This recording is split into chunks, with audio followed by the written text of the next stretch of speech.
क्या आपने किसी ऐसे राजा के बारे में सुना है जिसने अपने सेवक के लिए अपना सिर काट दिया हो? प्रिय मित्रों, आपने इतिहास में कई ऐसी घटनाएं सुनी होंगी जिसमें सेवक अपने राजा के लिए अपने प्राण तक न्यौछावर करने से नहीं चूके थे।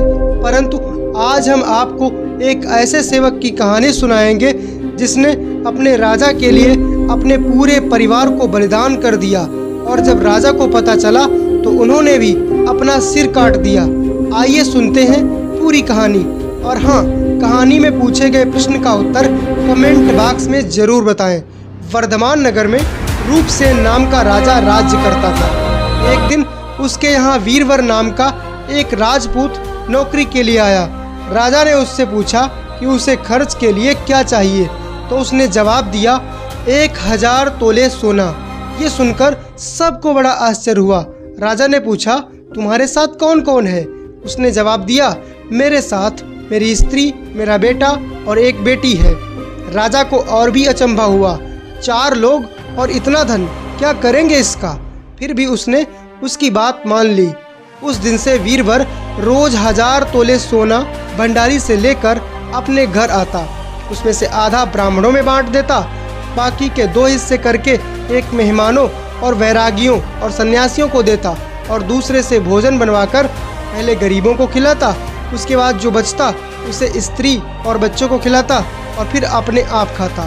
काम यह था कि शाम होते ही ढाल और तलवार लेकर राजा के पलंग की चौकीदारी करता। राजा को जब कभी रात को जरूरत होती तो उसे हाजिर होना पड़ता। एक रात आधी रात का समय था और राजा को मरघट की ओर से किसी के रोने की आवाज आई।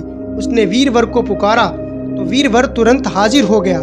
राजा ने कहा, जाओ पता लगा कर आओ कि इतनी रात गए ये कौन रो रहा है और क्यों रो रहा है। वीरवर तत्काल वहां से चल दिया।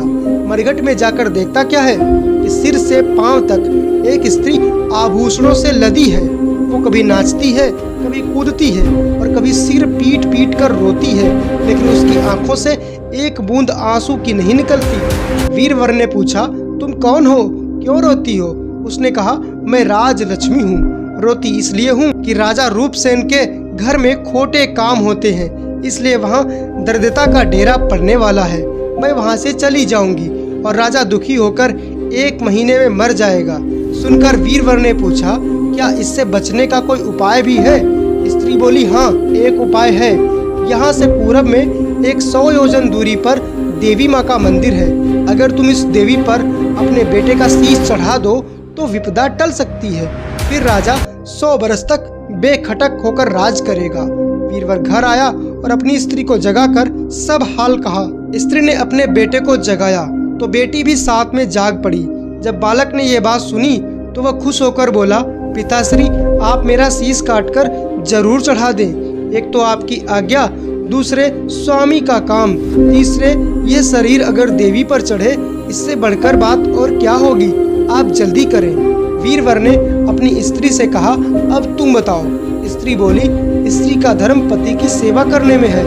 इसलिए चारों जने देवी के मंदिर में पहुँचे। वीरवर ने हाथ जोड़कर कहा, हे देवी, मैं अपने बेटे की बलि देता हूँ। मेरे राजा की उम्र 100 बरस की हो जाए। इतना कहकर उसने इतने जोर से खांडा मारा कि लड़के का शीश एक ही वार में धड़ से अलग हो गया। भाई का ये हाल देखकर बहन से रहा नहीं गया। उसने भी खांडे से अपना सिर अलग कर डाला। बेटा और बेटी चले गए तो दुखी होकर माँ ने भी उन्हीं का रास्ता पकड़ा और अपनी गर्दन धड़ से अलग कर दी। वीरवर ने सोचा कि जब घर में और कोई रहा ही नहीं तो मैं भी जीकर क्या करूँगा। उसने भी अपना सिर काट डाला। राजा को जब यह मालूम हुआ तो वह वहाँ आया। उसने यह सब देखा तो उसे बड़ा दुख हुआ कि उसके लिए 4 प्राणियों की जान चली गई। वह सोचने लगा कि ऐसा राज करने से धिक्कार है। यदि मैं अपनी प्रजा के, अपने सेवकों के प्राणों की रक्षा ही नहीं कर सकता तो मैं किस काम का राजा। ये सोचकर उसने तलवार उठा ली और जैसे ही अपना सिर काटने को हुआ, देवी तुरंत प्रकट हो गईं और उसका हाथ पकड़ लिया। वो बोली, हे राजन, मैं तेरे साहस से प्रसन्न हूँ। तू जो भी वर मांगेगा मैं वो तुझे दूंगी। राजा ने कहा, हे देवी, यदि आप प्रसन्न हैं तो इन 4 को जीवित कर दीजिए। देवी ने अमृत छिड़ककर उन 4 को फिर से जिला दिया। इतना कहकर बेताल बोला, हे राजन, बताओ सबसे ज्यादा पुण्य किसका हुआ?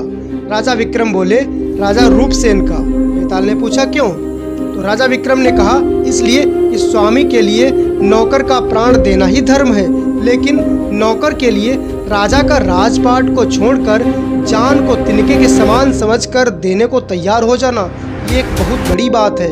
ये सुनकर बेताल फिर गायब हो गया और पेड़ पर जा लटका। बेचारा राजा दौड़ा दौड़ा वहां पहुंचा और उसे फिर पकड़ कर लाया। तो बेताल ने चौथी कहानी सुनाई। दोस्तों, अगली कहानी सुनने के लिए चैनल को सब्सक्राइब करें और पिछली कहानियों के लिंक डिस्क्रिप्शन में और एंड स्क्रीन में मिल जाएंगे। जय श्री राम।